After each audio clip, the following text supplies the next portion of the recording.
జగన్మోహన్ రెడ్డి ఆ గత 5 ఏళ్ళు ఏదైతే 2019-24 దాకా ఆయన ఒక మాట అనేవాడు, మాట తప్పను మడం తిప్పనని చెప్పి. అప్పుడు అన్ని తెప్పాడు, అన్ని తిప్పాడు. ఇప్పుడు వచ్చేసి ఖచ్చితంగా ఆయన మాట తప్పడం లేదు, మడం తిప్పడం లేదు.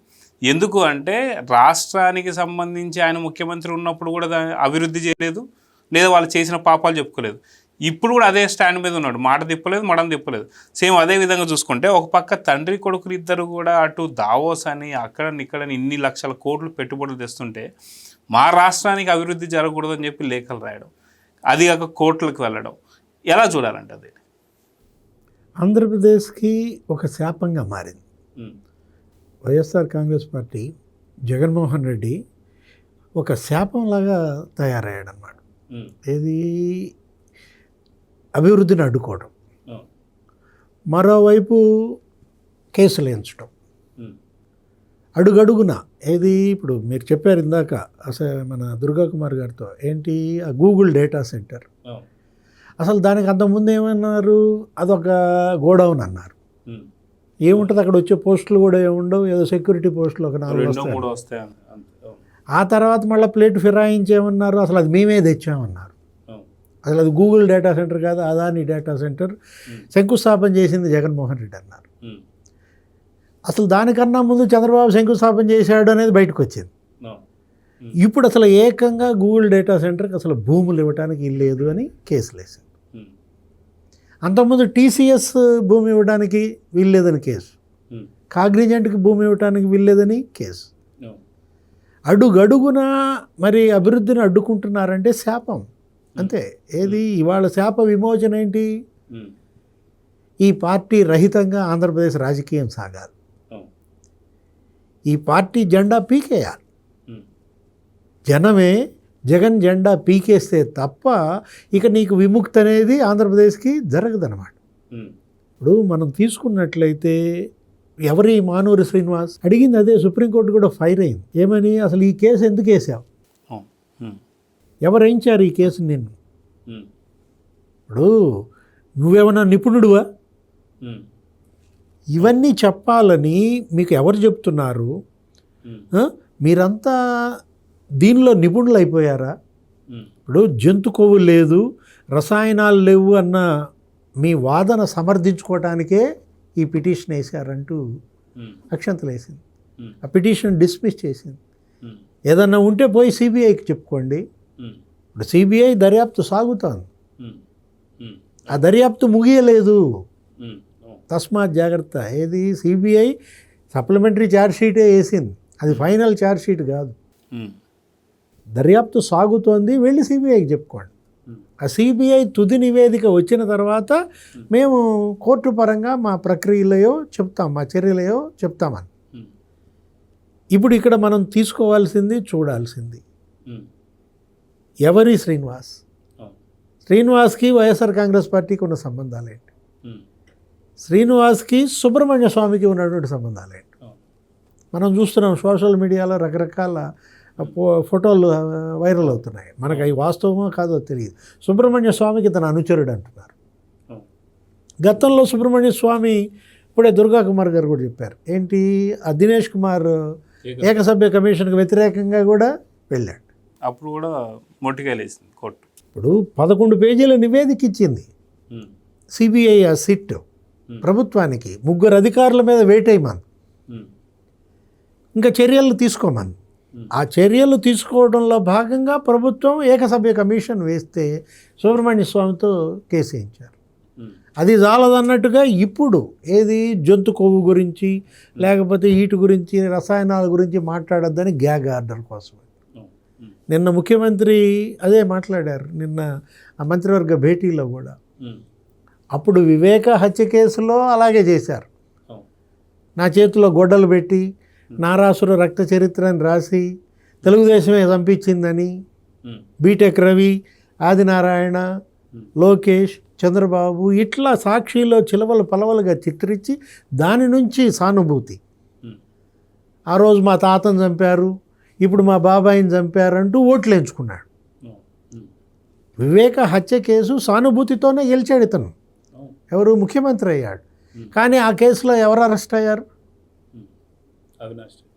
భాస్కర్ రెడ్డి. ఎవరాళ్ళు? జగన్మోహన్ రెడ్డి మరి ఒక కన్ను ఆయనే చెప్పుకున్నాడు. కన్ను ఇంకొక కన్ను పొడుచుకుంటుందని. హంతకుల్ని కాపాడుతున్నాడు అని చెప్పి అంటోంది ఎవరు?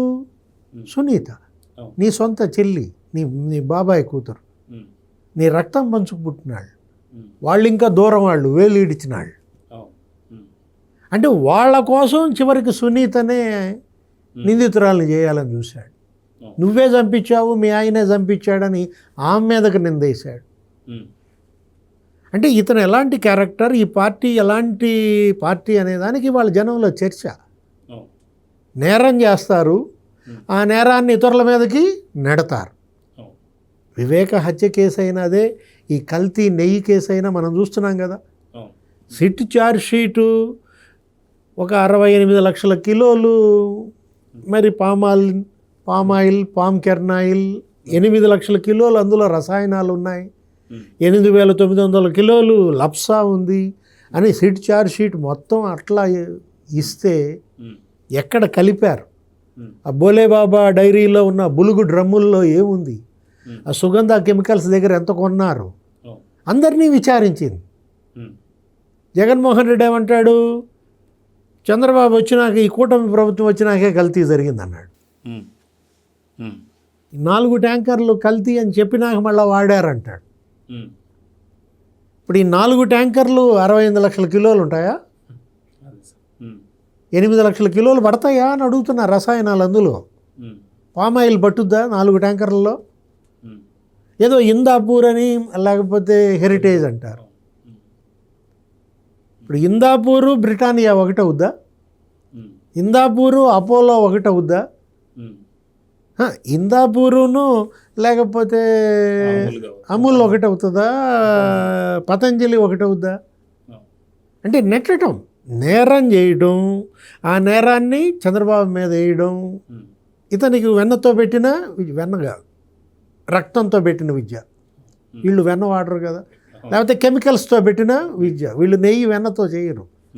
అంటే ఎట్లా మీరు చెప్పేది ఎలా ఉందంటే, వివేకానంద రెడ్డిని వాళ్ళే చంపి సొంత కూతురే చంపిందని చెప్పి నెపం వేయడంలా. అది రెండోసారి. మొదటిసారి చంద్రబాబు చంపాడని, అది కాస్త మరి ఏంటి వికటించింది. వికటించేసరికి అది ఎవరి మీద వేశారు? కూతురు అల్లుడి మీదే వేశారు. అంటే అసలు ఎంత నీచం, ఎంత నికృష్టం, ఎంత రాక్షస ప్రవృత్తి అంటే ఆయనకు వివాహేతర సంబంధాలు అంటగట్టారు. చనిపోయిన ఆయనకు ఇంకో భార్య ఉందని, ఇంకో కొడుకు ఉందని, ఆ కొడుకుని మళ్ళీ సీఎం ఆఫీస్కి తెప్పించారు. అతనితో ఇతను ఆడుకుంటున్నట్టుగా జగన్మోహన్ రెడ్డి ఫోటోలు. వాళ్ళ బాబాయిని ఒక ల్యాండ్ మాఫియా డాన్ అని చేశాడు. ఏదో బెంగళూరు భూ తగాదాలతో జరిగిన హత్య అన్నాడు. అంటే 9 రకాల కథలు చెప్పాడు దాన్ని అడ్డం పెట్టుకుని. అంటే అతని నాటకం అనాలా లేకపోతే క్రీడ అనాలా? ఇదే మనకు కనపడుతోంది. ఇదేది ఇప్పుడు అటు ఏది మొన్న కూడా వేశారు కదా, ఏంటది? గులకరాయి డ్రామా. అంతకుముందు కోడికత్తి. ఆ కోడికత్తి ఆయనే గుచ్చుకుని, ఆ కోడికత్తిని ఆ బొత్స సత్యనారాయణ మేనలుడు ఎవరో పట్టుకొచ్చాడంట, ఆ మజ్జి శ్రీనివాసరావు ఏదో. ఆ కుర్రాడేమో పాపం బాటిల్స్ ఇవ్వటానికి అతను రావడం ఏంటి? జల్లిపల్లి శ్రీనివాస్.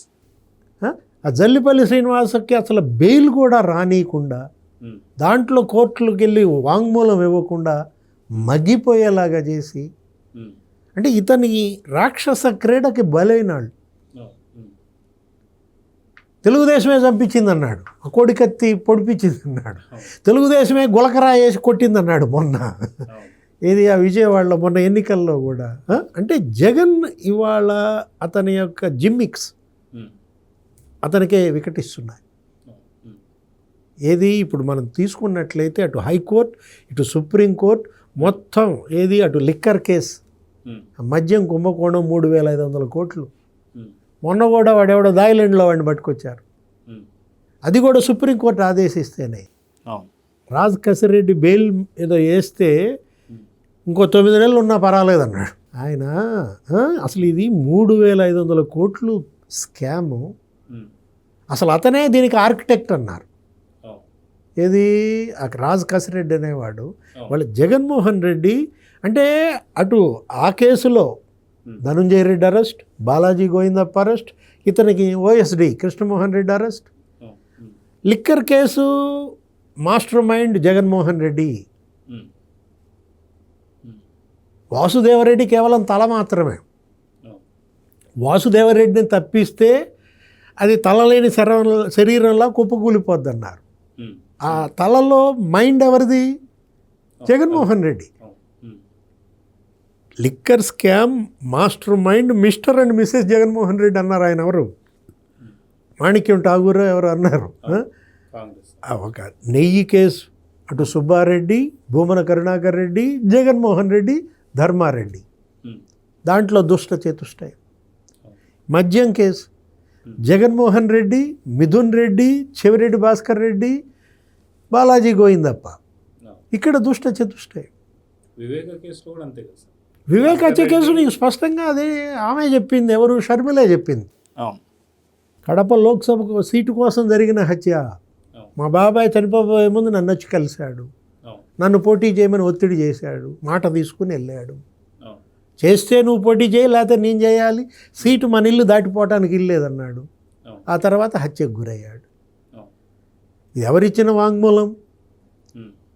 షర్మిల చెప్పినటువంటి వాంగ్మూలం. ఆ కేసులో అసలు జగన్మోహన్ రెడ్డిని ఎందుకు విచారించాల? ఆ కేసులోనూ అందరి వేళ్ళు జగన్ వైపే.